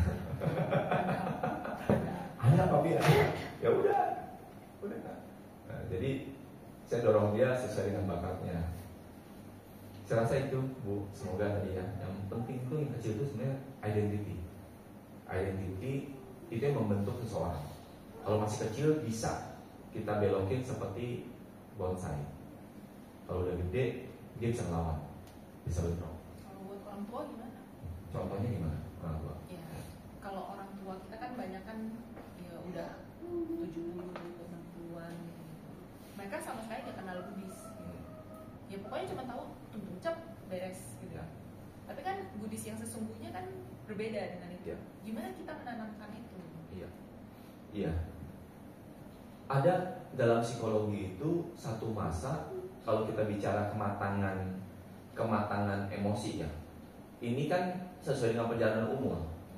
Ya betul. Satu titik mereka tuh akan kembali seperti anak-anak. Satu titik ya. Misalkan contohnya apa? Itu orang tua itu juga bisa manja loh. Ya. Saya lagi ngalamin kayak gitu juga tuh. Ya tadi saya sebelum hari ini ke tempat orang tua dulu. Jadi saya berusaha, kebetulan saya punya orang tua dua-dua sehat ya. Yang papa saya sekitar 78 tahun, mama 74 tahun. Jadi setiap hari saya usahakan saya tetap ketemu mereka, sarapan. Kalau mereka lagi oke, biasanya kami jalan pagi bareng gitu ya. Nah, ada saat-saat tertentu kan kami nggak bisa temenin. Ya, saya mesti keluar kota, saya mesti apa. Itu bisa tuh. Tiba-tiba telepon. Vin, lagi ngapain? Ini lagi mau seminar Pak. Udah makan belum? Udah. Oh ya udah. Kenapa? Ada apa? Oh enggak apa. Cuma ngecek doang gitu. Nah, kita tahu. Jadi pas kita sempet lagi break, lagi apa ya sebentar, paling cuma 3 menit. Pak, lagi ngapain Pak? Ini lagi nonton TV ini seru nih, bla bla bla bla. Oh iya, Mama lagi ngapain? Ini. Udah. Ya udah, matiin handphone. Nah, kembali menurut saya bagaimana kalau orang tua? Tentu gini. Pada satu titik dia akan kembali seperti anak-anak. Nah, ketika dia seperti anak-anak, ibu punya kesempatan untuk ngarahin dia. Misalkan kalau punya budget ya ajaklah dia jalan-jalan. Tapi jalan-jalannya ya Taiwan gitu ya. Ini mama saya baru pulang. Ya ke India boleh. Ya kalau dia alirannya sukanya Mahayana ya arahin ke Mahayana boleh. Kalau dia sukanya ke Theravada enggak apa-apa. Yang penting kita bisa arahin. Ya, itu bisa tangga ya. Nah, itu bisa kita arahin. Nah, tentu cuma tadi nggak bisa model paksa-paksa juga. Ya, tapi kita arahin aja. Kadang-kadang ada video bagus yang kita kirim, video-video ceramah. Ya, kan mereka lebih banyak waktu nih sekarang nih. Suka scrolling alumni gitu loh. Nah karena kita tahu itu ya perbanyak konten aja. Ada acara video lagi ceramah yang bagus kirim ke mereka pelan-pelan. Ya saya rasa begitu. Kalau orang tua pasti ya beda lah treatmentnya sama anak-anak. Tapi yang jelas tetap bisa. Itu peran kita juga sebagai orang yang mengerti dharma dan masih bisa ngarahin dia. Dan kalau kita dekat sama orang tua, cenderung orang tua dengerin kita cenderung begitu kalau saya pengalamannya. Nah, tinggal kitanya aja ya ngarahin. Ya. Ada lagi? Silakan.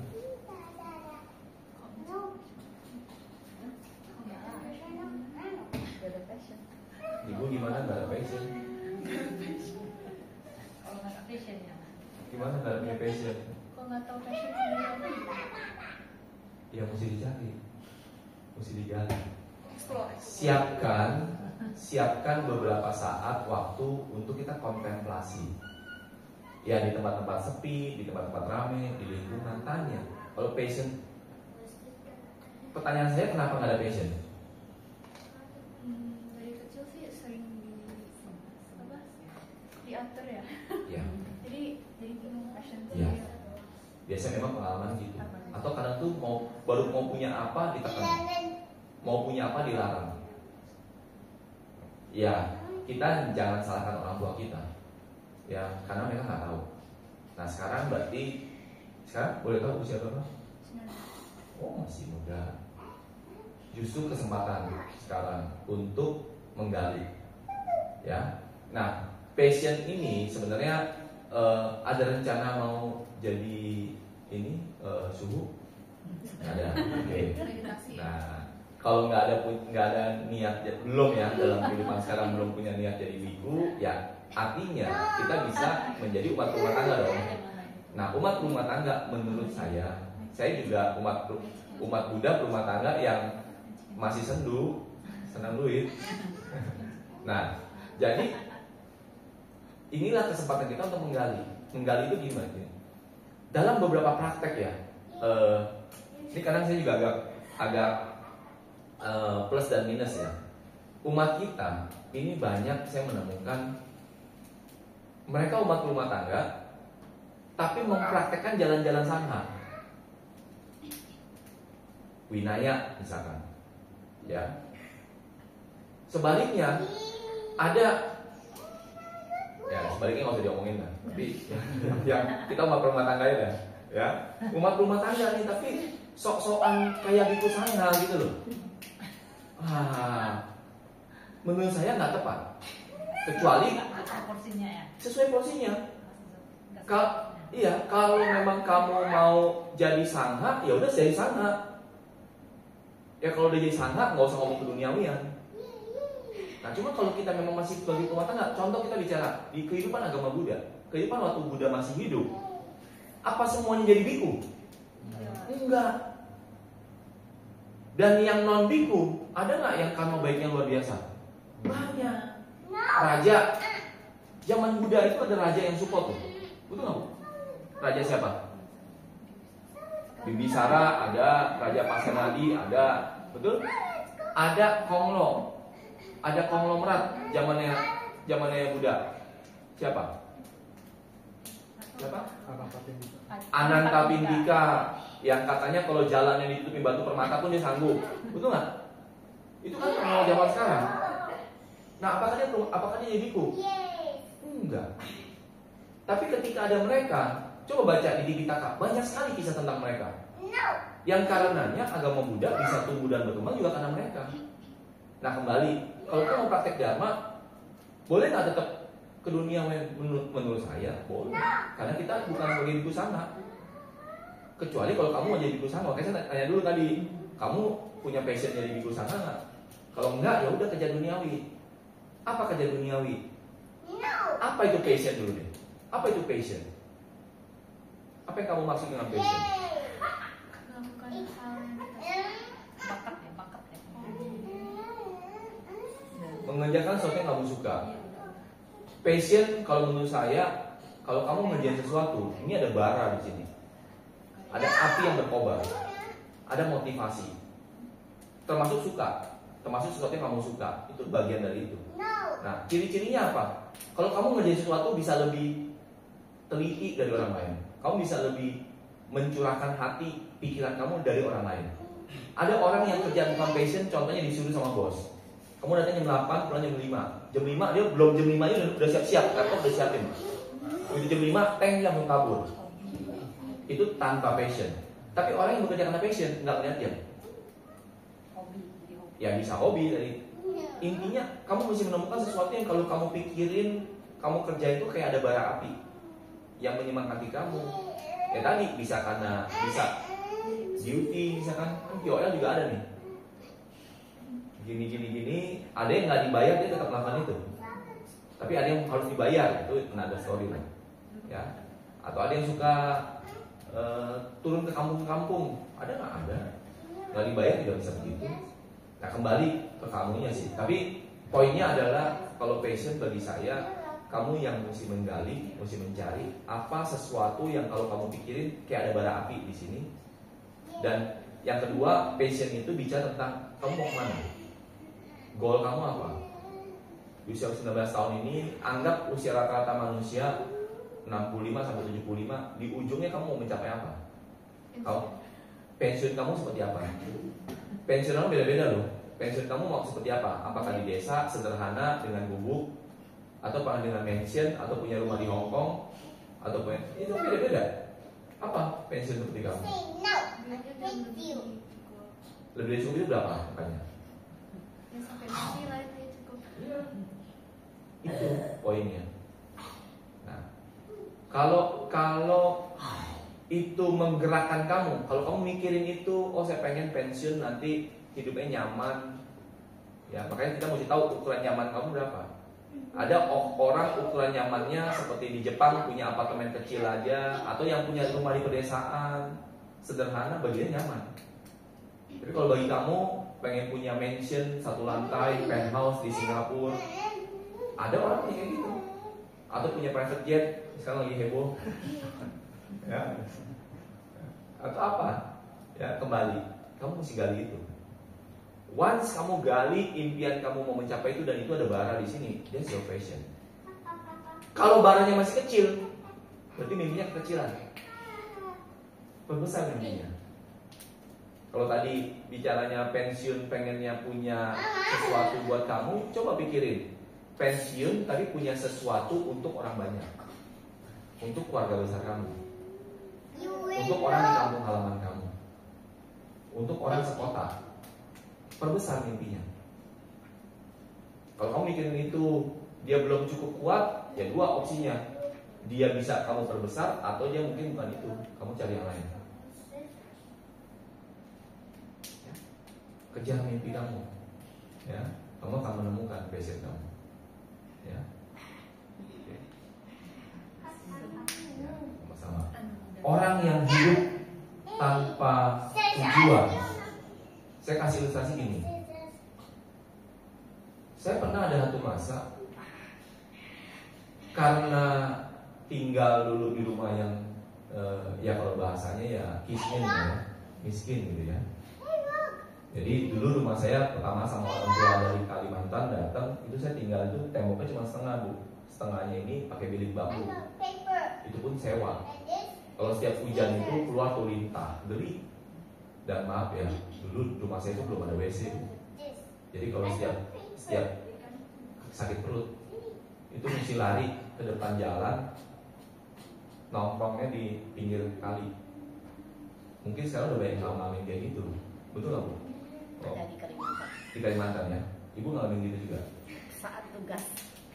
Ya, Saya ngalamin dari kecil Bu dulu kayak begitu. Saat tugas. Nah, kembali apa passion saya? Saya pertama kali melihat mobil itu mobil teman mama saya. Ya, teman mama mau ke rumah, parkirnya di depan gang jauh. Ya, dia masuk ke rumah saya karena teman mama saya. Lalu pas pulang, mama suruh saya anterin tante ini ke depan gang. Pas sampai depan gang, saya melihat mobilnya, keren amat, Mercy. Saya dikasih tahu itu tuh mobil paling mahal katanya. Passion saya muncul, meletup saya. Gila, kita ini selama ini hidup kismin ya. Melihat orang punya mobil, itu kayaknya gimana? Gitu. Sesuatu banget. Sejak hari itu Bu, saya mimpi tidur punya mobil.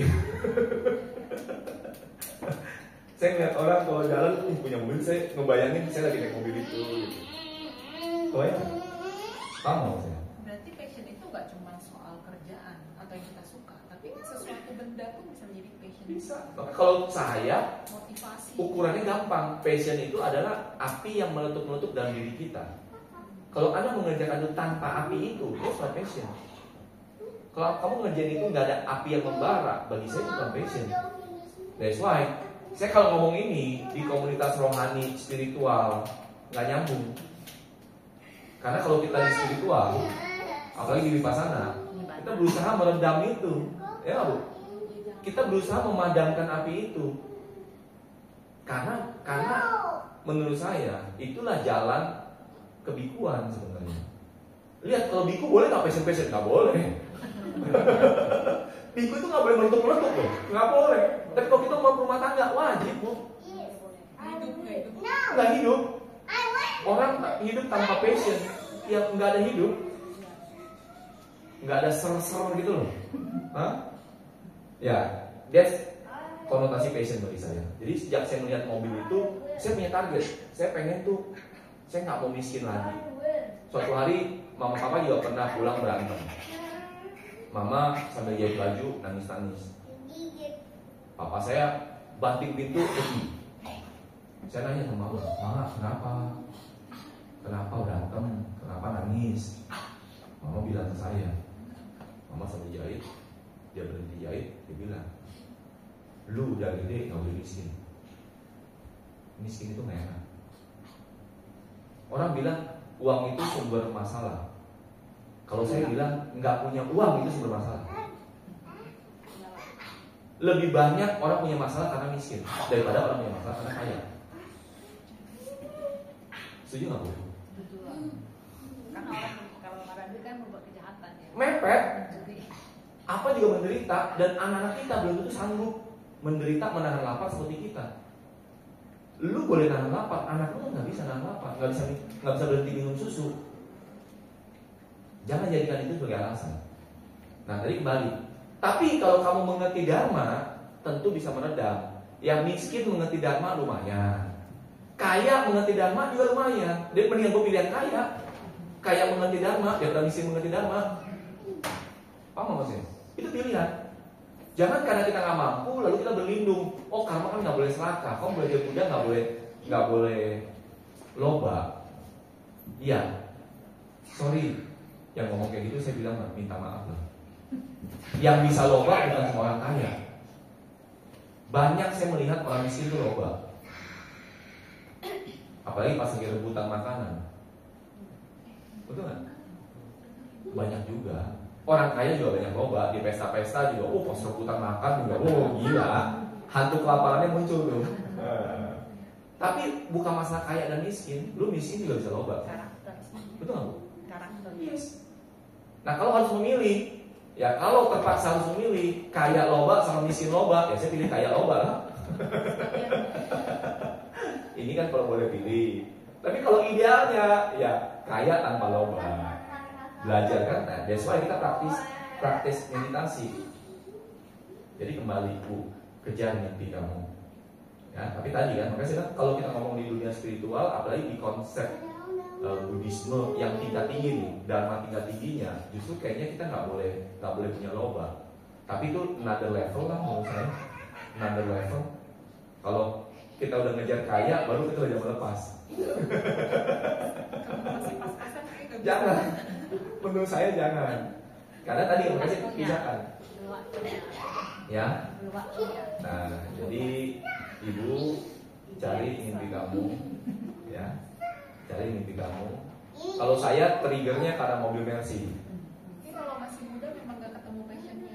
Tapi kalau misalnya nanti udah passion, biasanya kalau bisa ada itu namanya hoki banget lah. Tapi kalau kenyataan hidup susah. Yang mau passion yang ada duitnya itu susah. Soalnya passion kan hubungannya lebih Ke hobi atau yang kayak sama sama hati. Tapi kalau bisa passion ada duit ya itu hoki banget lah. Iya, jarang biasanya. Ya, terus terang Ya, cewek ya. kebanyakan seperti anaknya juga senangnya yang artsy, yang pakai baju yang bagus-bagus, nyanyi, dance Ya. gitu. Ya, Ya, sama sekarang juga kebanyakan tapi kan drakor nggak semuanya bisa kebentuk sampai sukses. Maksudnya ya, harus bisa bedain. Soalnya sekarang kebanyakan di sosial media itu dipicu dengan K-pop segala macam. Jadi Oh, pengennya anak-anak begitu. sekarang ditanya mau apa K-pop. Saya bisa mau K-pop mau apa. Tapi mereka nggak melihat perjalanan menjadi menuju ke atasnya itu berapa banyak yang bisa sukses. Itu karena faktor handphone juga. Saya memisahkan gini, Bu. Saya memisahkan hal-hal seperti ini tuh seperti kita naik mobil. Ya. Passion itu menurut saya gas. Awareness, earning, kontrol itu di pikiran kita. Jadi passion itu di perasaan kita, kontrol itu di pikiran kita. Kontrol itu setir. Gas sama rem itu emosi kita, yaitu passion kita. Apa yang menyebabkan orang-orang itu kalau mengerjakan sesuatu itu bem, karena dia punya dorongan itu kuat. Misalkan contoh nih, kita bilang, kan Bante berapa kali bilang yuk kita bangun wihara. Waktu bikin wihara Bakom, saya ikut bantu loh, gini-gini, ikut galang dana segala macam. Pertanyaan saya, waktu kita mau bangun sesuatu itu pakai passion nggak? Pakai. Itu karena itu daya dorong. Kalau kita, yuk semoga wiharanya terbangun, boleh bantu, boleh enggak, terserah. Nggak ada gas gitu loh, nggak ada dorongan. Kapan jadinya? Ya jadi mungkin 30 tahun baru jadi. Betul nggak, Bu? Tapi kalau kita mau ngerjain sesuatu tadi, kita mesti ada gas. Tapi sekali lagi, emosi juga yang menghentikan manusia, rem. Itu apa? Ketakutan kita, ya. Banyak itu faktor-faktor mental yang menarik orang untuk tidak mengerjakan sesuatu. Itu rem. Nah, antara rem sama gas, ini faktornya di emosi.